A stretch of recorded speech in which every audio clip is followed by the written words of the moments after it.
Hi makers!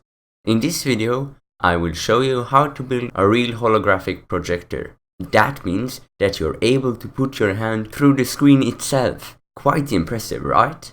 Well, let's get started.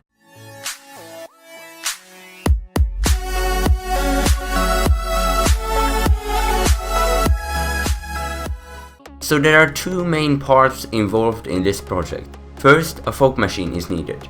I bought the cheapest I could find and measured the diameter of the nozzle.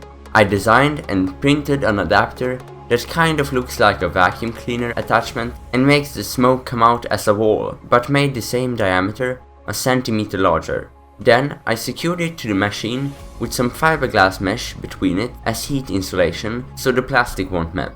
Of course, you don't need a 3D printer for this. You could make this attachment of all sorts of different materials. The second part is the projector. I got one that also has wireless functions. I turned it on and configured it to play from my phone through a USB cable. It isn't very bright, but it's enough for proof of concept at least. I then went up to our attic, set up both machines, and plugged in both power cords.